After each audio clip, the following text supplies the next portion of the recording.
ಒಂದೇ ಹಬ್ಬ, ಒಂದೇ ಧರ್ಮ. ಇಸ್ಲಾಂನಲ್ಲಿರುವ ಎರಡು ಪಂಗಡಗಳಲ್ಲಿ ಒಂದು ಪಂಗಡ ಈ ಹಬ್ಬವನ್ನ ಆಚರಿಸೋದೇ ಇಲ್ಲ. ಹೌದು, ಇಸ್ಲಾಂನಲ್ಲಿರುವ ಸುನ್ನಿ ಮತ್ತು ಶಿಯಾ ಪಂಥಗಳಲ್ಲಿ ಶಿಯಾ ಪಂಗಡ ಮಾತ್ರ ಈ ಹಬ್ಬವನ್ನ ಆಚರಿಸಿದ್ರೆ ಸುನ್ನಿ ಪಂಗಡ ಈ ಹಬ್ಬವನ್ನ ಆಚರಿಸುವುದಿಲ್ಲ. ಆದ್ರೆ ವಿಚಿತ್ರ ಏನಂದ್ರೆ ಈ ಹಬ್ಬವನ್ನ ಹಿಂದೂಗಳು ವಿಜೃಂಭಣೆಯಿಂದ ಆಚರಿಸುತ್ತಾರೆ ಅಂದ್ರೆ ನೀವು ನಂಬ್ತೀರಾ? ಹೌದು ಸ್ನೇಹಿತರೆ, ಅದುವೇ ಮೊಹರಂ.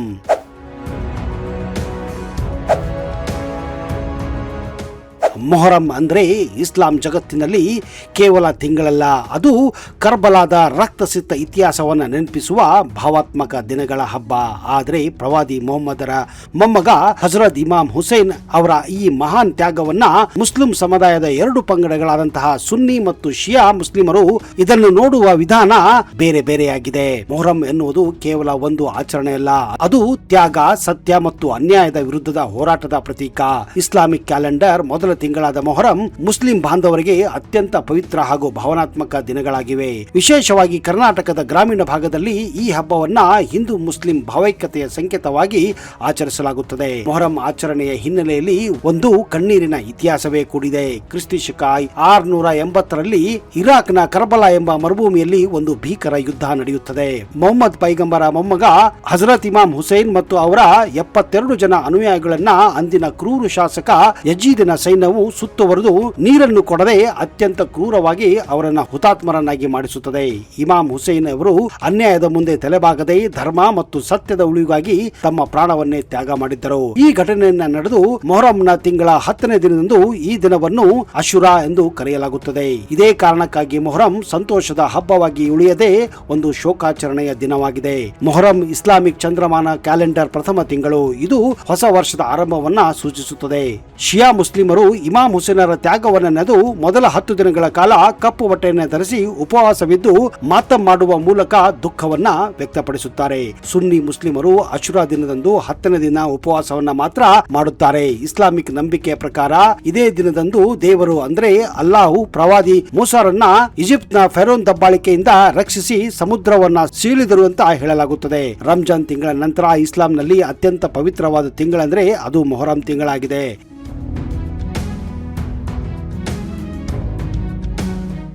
ಈ ತಿಂಗಳಲ್ಲಿ ಜಗಳ ಅಥವಾ ಯುದ್ಧ ಮಾಡುವುದು ನಿಷೇಧಿಸಲಾಗಿದೆ. ಸುನ್ನಿ ಮುಸ್ಲಿಮರು ಕೂಡ ಇಮಾಮ್ ಹುಸೇನರ ತ್ಯಾಗವನ್ನ ಅತ್ಯಂತ ಗೌರವಿಸುತ್ತಾರೆ ಮತ್ತು ದುಃಖವನ್ನು ಕೂಡ ಪಡುತ್ತಾರೆ. ಆದರೆ ಇಸ್ಲಾಂನಲ್ಲಿ ತಮಗೆ ತಾವೇ ಗಾಯ ಮಾಡಿಕೊಳ್ಳುವುದು ಅಥವಾ ಅತಿಯಾಗಿ ರೋಧಿಸುವುದು ನಿಷೇಧಿಸಲಾಗಿದೆ ಅಂತ ಅವರ ನಂಬಿಕೆಯಾಗಿದೆ. ಹೀಗಾಗಿ ಅವರು ತೀವ್ರ ಸ್ವರೂಪವಾದಂತಹ ದೈಹಿಕ ಶೋಕಾಚರಣೆ ಅಂದ್ರೆ ಮಾತಮ್ಮನ್ನ ಮಾಡುವುದಿಲ್ಲ. ಬದಲಿಗೆ ಪ್ರಾರ್ಥನೆ ಮತ್ತು ಧಾರ್ಮಿಕ ಉಪನ್ಯಾಸಗಳ ಮೂಲಕ ಈ ದಿನವನ್ನ ಸ್ಮರಿಸುತ್ತಾರೆ. ಆದರೆ ಶಿಯಾ ಸಂಪ್ರದಾಯ ಸಂಪೂರ್ಣವಾಗಿ ವಿಚ್ಛಿನ್ನವಾಗಿದೆ. ಮೊಹರಂನ 10ನೇ ದಿನದಂದು ಶಿಯಾ ಮುಸ್ಲಿಮರು ಬೃಹತ್ ಮೆರವಣಿಗೆ ಅಂದ್ರೆ ಜುಲೂಸ್ ಅನ್ನ ನಡೆಸುತ್ತಾರೆ. ಇದರಲ್ಲಿ ಇಮಾಮ್ ಹುಸೇನ್ ಅವರ ಸಮಾಧಿಯ ಪ್ರತಿಕೃತಿಯಾದಂತಹ ತಾಜಿಯಾ ಮತ್ತು ಅದರ ಧ್ವಜದ ಪ್ರತಿಕೃತಿಯಾದಂತಹ ಆಲಮನ್ನ ಹಿಡಿದು ಬೀದಿಯಲ್ಲಿ ಹುಸೇನ್ ಅವರ ಹೆಸರನ್ನ ಜಪಿಸುತ್ತಾರೆ. ಆದರೆ ಸುನ್ನಿ ಸಂಪ್ರದಾಯ ಇದನ್ನ ನಂಬುವುದಿಲ್ಲ. ಬಹುತೇಕ ಸುನ್ನಿ ಮುಸ್ಲಿಮರು ಇಂತಹ ದೊಡ್ಡ ಮೆರವಣಿಗೆಯಲ್ಲಿ ಸಕ್ರಿಯವಾಗಿ ಕೂಡ ಭಾಗವಹಿಸುವುದಿಲ್ಲ. ಇಮಾಮ್ ಹುಸೇನ್ ಅವರ ನೆನಪಿನಲ್ಲಿ ಅಂದು ಬಡವರಿಗೆ ಅನ್ನದಾನ ಅಂದ್ರೆ ಲಂಗರ್ ಮಾಡುವುದು, ನೀರು ಅಥವಾ ಶರಬತ್ತನ್ನ ವಿತರಿಸುವುದು ಮತ್ತು ಧರ್ಮ ಗ್ರಂಥವಾದ ಕುರಾನ್ ಪಠಣ ಮಾಡುವುದಕ್ಕೆ ಅವರು ಹೆಚ್ಚು ಒತ್ತು ನೀಡುತ್ತಾರೆ. ವಿಶ್ವಾದ್ಯಂತ ಮೊಹರಂ ತಿಂಗಳನ್ನ ಕೇವಲ ಮುಸ್ಲಿಂ ಬಾಂಧವರು ಆಚರಿಸಿದರೆ ಭಾರತದಲ್ಲಿ ವಿಶೇಷವಾಗಿ ಕರ್ನಾಟಕ, ತೆಲಂಗಾಣ ಮತ್ತು ಆಂಧ್ರ ಪ್ರದೇಶದ ಗ್ರಾಮೀಣ ಭಾಗಗಳಲ್ಲಿ ಹಿಂದೂಗಳು ಈ ಆಚರಣೆಯಲ್ಲಿ ಅತ್ಯಂತ ಸಕ್ರಿಯವಾಗಿ ಭಾಗವಹಿಸುತ್ತಾರೆ. ಅಷ್ಟೇ ಅಲ್ಲ, ಉತ್ತರ ಕರ್ನಾಟಕದ ಕೆಲವು ಹಳ್ಳಿಗಳಲ್ಲಿ ಒಂದೇ ಒಂದು ಮುಸ್ಲಿಂ ಕುಟುಂಬ ಇಲ್ಲದಿದ್ದರೂ ಕೂಡ ಹಿಂದೂಗಳು ಸೇರಿ ಇಡೀ ಮೊಹರಂ ಅನ್ನ ಆ ಹಳ್ಳಿಯಲ್ಲಿ ಸೌಹಾರ್ದತೆಯಿಂದ ನಡೆಸಿಕೊಳ್ಳುತ್ತಾರೆ. ಗ್ರಾಮೀಣ ಭಾಗದ ಹಿಂದೂಗಳು ಇಮಾಮ್ ಹುಸೇನ್ ಮತ್ತು ಇಮಾಮ್ ಹಸರನ್ನ ಮುಸ್ಲಿಂ ನಾಯಕರೆಂದು ಕರೆಯುವುದಿಲ್ಲ. ಬದಲಿಗೆ ಅವರನ್ನ ಪೀರ್ ಸಾಹೇಬರು ಅಂದ್ರೆ ದೈವಿಕ ಶಕ್ತಿಯುಳ್ಳ ಸಂತರು ಎಂದು ಸ್ವೀಕರಿಸುತ್ತಾರೆ. ಹೀಗಾಗಿಯೇ ಕರ್ನಾಟಕದ ಹಳ್ಳಿಗಳಲ್ಲಿ ಇದನ್ನ ಮೊಹರಂ ಎನ್ನುವುದಕ್ಕಿಂತ ಪೀರರ ಹಬ್ಬ ಅಂತ ಅಥವಾ ಅಲ್ಲಾವಿ ಹಬ್ಬ ಎಂದು ಕೂಡ ಕರೆಯುತ್ತಾರೆ. ಇಲ್ಲಿ ಹಸನ್ ಹುಸೇನರನ್ನ ತಮ್ಮದೇ ಗ್ರಾಮದ ದೇವರಂತೆ ಅಂದ್ರೆ ಊರು ಹಬ್ಬ ಎಂಬ ಪರಿಕಲ್ಪನೆಯಂತೆ ಪೂಜಿಸುತ್ತಾರೆ. ಗ್ರಾಮೀಣ ಭಾಗದ ಹಿಂದೂಗಳಲ್ಲಿ ಮೊಹರಂ ಕುರಿತು ಅಪಾರವಾದ ನಂಬಿಕೆ ಇದೆ. ಮದುವೆಯಾಗಿ ಮಕ್ಕಳಾದವರು ಪೀರಲ ಹಬ್ಬ ಅಂದ್ರೆ ದೇವರಿಗೆ ಹರಕೆ ಹೊತ್ತರೆ ಮಕ್ಕಳಾಗುತ್ತದೆ ಎನ್ನುವ ದೃಢ ನಂಬಿಕೆ ಕೂಡ ಅಲ್ಲಿದೆ. ಹಾಗೆ ಹುಟ್ಟಿದ ಮಕ್ಕಳಿಗೆ ಇಂದಿಗೂ ಉತ್ತರ ಕರ್ನಾಟಕದ ಕೆಲವೊಂದು ಹಳ್ಳಿಗಳಲ್ಲಿ ಹುಸೇನಪ್ಪ, ಹಸನಪ್ಪ, ಪೀರಪ್ಪ, ಫಕೀರಪ್ಪ ಮತ್ತು ಹುಸೇನಮ್ಮ ಎಂಬ ಹೆಸರನ್ನು ಕೂಡ ಇಡಲಾಗುತ್ತದೆ.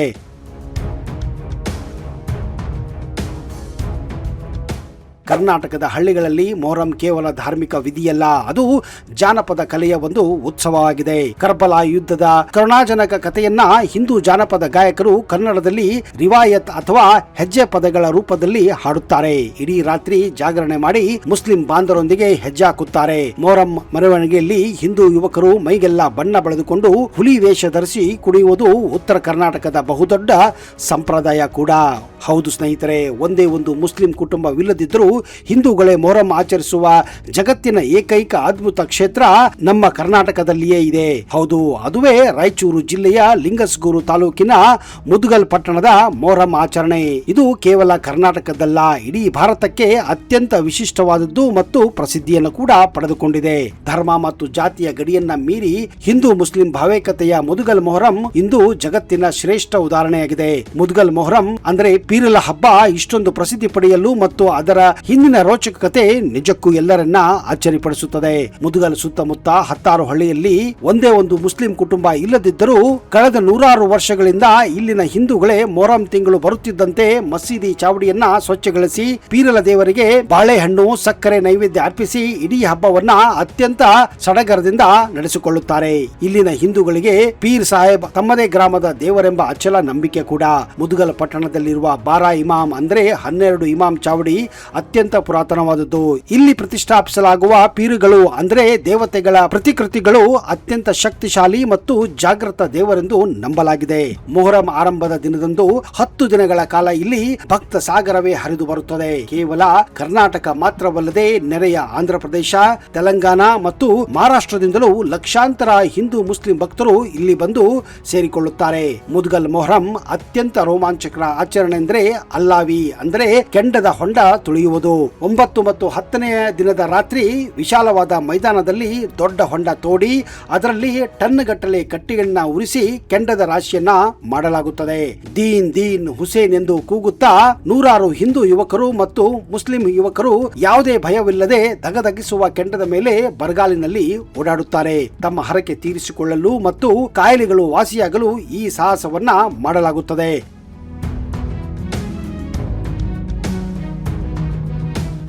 ಹರಕೆ ಹೊತ್ತ ಸಾವಿರಾರು ಹಿಂದೂ ಪುರುಷರು ಮತ್ತು ಮಕ್ಕಳು ಆ ದಿನದಲ್ಲಿ ಫಕೀರರ ವೇಷ ಅಂದ್ರೆ ಹಸಿರು ಅಥವಾ ಕೇಸರೆ ಬಟ್ಟಿ ಧರಿಸಿ ಕೊರಳಿಗೆ ದಾರ ಕಟ್ಟಿಕೊಳ್ಳುವುದು ಇಲ್ಲಿನ ಒಂದು ಸಂಪ್ರದಾಯವಾಗಿದೆ. ಮುದ್ಗಲ್ ಬೀದಿಗಳಲ್ಲಿ ಹಿಂದೂ ಯುವಕರು ಮೈಗೆಲ್ಲ ಹುಲಿ ಬಣ್ಣ ಬಳಿದುಕೊಂಡು ಸಾಂಪ್ರದಾಯಿಕ ಡೋಲ್ ಮತ್ತು ತಾಶಾರಾಮ್ ಡೋಲ್ ಸದ್ದಿಗೆ ಹೆಜ್ಜೆ ಹಾಕುವ ಹುಲಿ ವೇಷದ ಕುಣಿತ ಮತ್ತು ಇಡೀ ಪಟ್ಟಣಕ್ಕೆ ಹಬ್ಬದ ಕಳೆಯನ್ನ ತರುತ್ತಾರೆ. ಕರ್ಬಲಾ ಯುದ್ಧದ ಕರುಣಾಜನಕ ಕಥೆಯನ್ನ ಮುದ್ಗಲ್ ಹಿರಿಯರು ಹಿಂದೂ ಮತ್ತು ಮುಸ್ಲಿಂ ಕಲಾವಿದರು ಒಟ್ಟಾಗಿ ಸೇರಿ ಕನ್ನಡ ಜಾನಪದ ಶೈಲಿಯಲ್ಲಿ ಆ ಹಾಡನ್ನ ಹಾಡುತ್ತಾರೆ.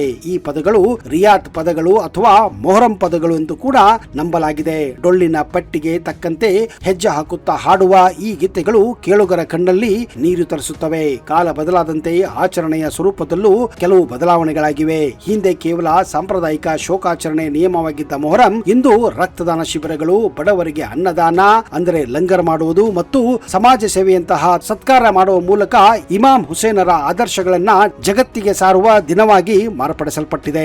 ಸತ್ಯಕ್ಕಾಗಿ ಪ್ರಾಣ ನೀಡಿದ ಇಮಾಮ್ ಹುಸೇನರ ತ್ಯಾಗವು ಇಂದಿಗೂ ಜಗತ್ತಿನ ಕೋಟ್ಯಾಂತರ ಜನರಿಗೆ ಅನ್ಯಾಯದ ವಿರುದ್ಧ ಧ್ವನಿ ಎತ್ತಲು ಸ್ಫೂರ್ತಿಯಾಗಿದೆ. ಮುಸ್ಲಿಂ ಸಮುದಾಯದ ಬಹುಸಂಖ್ಯಾತ ಪಂಗಡವಾಗಿರುವ ಸುನ್ನಿ ಮುಸ್ಲಿಮರು ದೊಡ್ಡ ಒಂದು ವರ್ಗವು ಕರ್ನಾಟಕದ ಗ್ರಾಮೀಣ ಭಾಗದಲ್ಲಿ ಅಂದ್ರೆ ಮುದ್ಗಲ್ ಸೇರಿದಂತೆ ನಡೆಯುವ ಈ ರೀತಿಯ ಮೊಹರಂ ಆಚರಣೆಯನ್ನು ಸುತಾರಾಮ್ ಒಪ್ಪುವುದಿಲ್ಲ ಮತ್ತು ಅದರಲ್ಲಿ ಭಾಗವಹಿಸುವುದಿಲ್ಲ.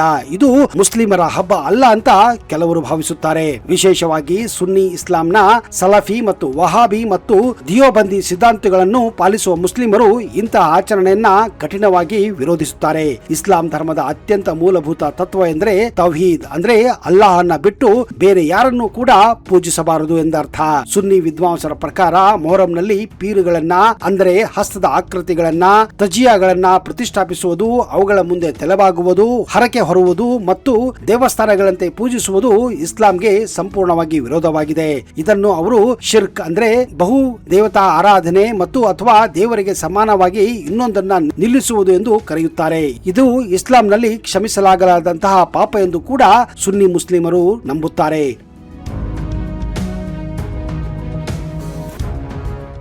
ಇಸ್ಲಾಮಿಕ್ ನಿಯಮಗಳ ಪ್ರಕಾರ ಪ್ರವಾದಿಯವರ ಕಾಲದಲ್ಲಿ ಇಲ್ಲದ ಆಚರಣೆಯನ್ನ ಧರ್ಮದ ಹೆಸರಿನಲ್ಲಿ ಹೊಸದಾಗಿ ಸೇರಿಸುವುದನ್ನ ಬಿದ್ಅತ್ ಎನ್ನಲಾಗುತ್ತದೆ. ಪ್ರತಿಯೊಂದು ಹೊಸ ಆಚರಣೆಯು ತಪ್ಪು ಹಾದಿಗೆ ಕೊಂಡೊಯ್ಯುತ್ತದೆ ಎಂಬ ಪ್ರವಾದಿಯ ವಚನವನ್ನ ನಂಬುವ ಸುನ್ನಿ ಮುಸ್ಲಿಮರು ಈ ಕಾರಣಕ್ಕಾಗಿ ಮೊಹರಂ ಮೆರವಣಿಗೆ ಮತ್ತು ಈ ಪೀರ ಹಬ್ಬವನ್ನ ಯಾವತ್ತೂ ಕೂಡ ನಂಬುವುದಿಲ್ಲ ಮತ್ತು ಭಾಗವಹಿಸುವುದಿಲ್ಲ. ಮೊಹರಂನಲ್ಲಿ ಅಲ್ಲಾವಿಗೆ ತುಳಿಯುವುದು ಅಂದ್ರೆ ಕೆಂಡ ಹಾಯುವುದು ಅಥವಾ ಶಿಯಾಗಳು ಮಾಡುವಂತೆ ಚಾಕು ಸರ್ಪಳೆಗಳಿಂದ ಮೈಗೆ ಗಾಯ ಮಾಡಿಕೊಳ್ಳುವುದು ಸುನ್ನಿ ಇಸ್ಲಾಂ ತೀವ್ರವಾಗಿ ಖಂಡಿಸುತ್ತದೆ. ಇಸ್ಲಾಂ ಪ್ರಕಾರ ಮನುಷ್ಯನ ದೇಹವು ದೇವರ ಕೊಡುಗೆ. ತಮಗೆ ತಾವೇ ದೈಹಿಕವಾಗಿ ನೋವು ಮಾಡಿಕೊಳ್ಳುವುದು ಅಥವಾ ಪ್ರಾಣವನ್ನ ಅಪಾಯಕ್ಕೆ ಒಡ್ಡುವುದು ಇಸ್ಲಾಂನಲ್ಲಿ ಹರಾಮ್ ಅಂದ್ರೆ ನಿಷೇಧಿತ ಎಂದ ನಂಬಲಾಗುತ್ತದೆ. ಬಹುತೇಕ ಸುನ್ನಿ ಮುಸ್ಲಿಂ ಪ್ರಕಾರ ಮೊಹರಂ ತಿಂಗಳು 9 ಮತ್ತು 10ನೇ ದಿನದಂದು ಉಪವಾಸ ಅಂದ್ರೆ ರೋಜಾ ಇಡುವುದು ಮಾತ್ರ ಪ್ರವಾದಿಯವರು ತೋರಿಸಿಕೊಟ್ಟ ಮಾರ್ಗ ಎನ್ನಲಾಗಿದೆ. ಇಮಾಮ್ ಹುಸೇನ್ ಅವರ ತ್ಯಾಗವನ್ನ ಅವರು ಹೃದಯದಲ್ಲಿ ಗೌರವಿಸುತ್ತಾರೆ ಹೊರತು ಅದನ್ನ ಬೀದಿಯಲ್ಲಿ ಆಚರಣೆ ಮಾಡುವ ಮೂಲಕ ಪ್ರದರ್ಶಿಸಬಾರದು ಎಂಬುದು ಅವರ ನಿಲುವು. ಹಾಗಾದ್ರೆ ಇದು ಧರ್ಮದ ಚೌಕಟ್ಟನ್ನ ಮೀರಿದ ಪಾಪವೇ ಅಥವಾ ಧರ್ಮದ ಬೇಲಿಯಲ್ಲಿ ಸೀಳಿದ ಮಾನವೀಯತೆಯ ಪರಮಾವಧಿಯೇ? ಒಂದು ಕಡೆ ಪ್ರವಾದಿ ಮೊಹಮ್ಮದರು ತೋರಿದ ಉಪವಾಸದ ಮಾರ್ಗ ಸತ್ಯವೇ ಎನ್ನುವ ಕಟ್ಟುನಿಟ್ಟಾದ ಸುನ್ನಿ ಸಿದ್ಧಾಂತ ಸರಿಯೋ, ಅಥವಾ ಇನ್ನೊಂದು ಕಡೆ ಸೂಫಿ ಸಂತರು ಬಿತ್ತಿದ ಜಾನಪದ ಸೌಹಾರ್ದತೆಯ ಪ್ರವಾಹ? ಧರ್ಮ ಗ್ರಂಥಗಳ ಒಳ ನಿಯಮಗಳು ಏನೇ ಇರಲಿ, ಗ್ರಾಮೀಣ ಭಾರತದ ಮಣ್ಣಿನಲ್ಲಿ ಹರಿಯುವ ಒಗ್ಗಟ್ಟನ್ನ ಮುರಿಯಲು ಇಂದಿಗೂ ಯಾರಿಂದಲೂ ಸಾಧ್ಯವಾಗುತ್ತಿಲ್ಲ. ಇಸ್ಲಾಂನ ಕಟ್ಟುನಿಟ್ಟಿನ ನಿಯಮಗಳು ಸರಿನಾ ಅಥವಾ ಹಳ್ಳಿಗಳ ಈ ಭಾವೈಕ್ಯತೆ ಸರಿನಾ? ನಿಮ್ಮ ಅನಿಸಿಕೆಯನ್ನ ಮತ್ತು ನಿಮ್ಮ ಅನುಭವವನ್ನ ದಯವಿಟ್ಟು ಕಮೆಂಟ್ ಬಾಕ್ಸ್ ನಲ್ಲಿ ಬರೆಯಿರಿ. ಈ ವಿಡಿಯೋ ಯಾರನ್ನು ಕೂಡ ಎತ್ತಿ ತೋರಿಸುವುದಾಗಲಿ ಅಥವಾ ಯಾರಿಗೂ ಕೂಡ ಕೆಟ್ಟದಾಗಿ ತೋರಿಸುವುದಾಗಿ ನಮ್ಮ ಉದ್ದೇಶವಲ್ಲ. ಕೇವಲ ಒಂದು ಸೌಹಾರ್ದತೆ ಹಬ್ಬವಾದಂತಹ ಮೊಹರಂ ಹಬ್ಬವನ್ನ ಹೇಗೆ ಆಚರಿಸುತ್ತಾರೆ ಅನ್ನುವುದನ್ನ ತೋರಿಸುವುದೇ ನಮ್ಮ ಉದ್ದೇಶವಾಗಿತ್ತು.